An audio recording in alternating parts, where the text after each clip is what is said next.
Okay guys, hi everyone. Another one from Bicol, and what I'll be trying today is this, okay? This is turmeric and ginger, 70% dark chocolate, okay? So, alam ko yung iba sinabi before, oh, tumaas yung ano mo dahil sa rice and all. Ito, walang rice, tsokolate lang, okay? Purong-purong tsokolate. But before that, tingnan natin yung ating, nakulit tuloy, ang ating blood sugar, okay? It's at 121. Okay, so medyo okay tayo ngayon. Saktong nasa border ng kung ano yung allowable. Ang cute ano, ang ganda. Pang-export talaga. And parang ayaw niya magpakain. Kailangan ko ng gunting. Kaya ginupit ko na siya ha, para makita natin.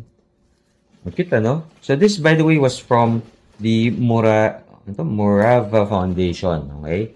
So again, napapakita ko na sa inyo. Looks very nice. Magandang pasalubong sa mga mahal nyo sa buhay. Okay? I'm opening it up. Ay, ang cute. Ito, papakita ko lang yung itsura niya. Ah, diba? Ang ganda. Ito na pagkakagawa. So, I'll just get ito ha, maliit na bite lang to.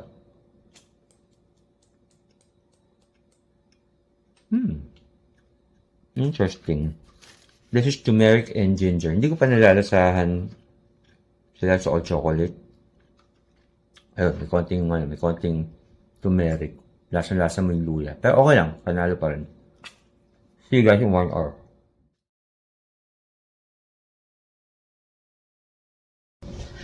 Okay, it's been an hour and let's see yung epekto nung chocolate na napakasarap. Okay? So, let's try it now. Oy, it's 123. So, walang epekto. So, that's good. So, guys, kumain kayo ng tsokolating yun, ha? Yung galing sa Mayon. Okay? Hanapin ko saan ba yun? Ayan. Turmeric and ginger. Panalo to. Alright? See you guys.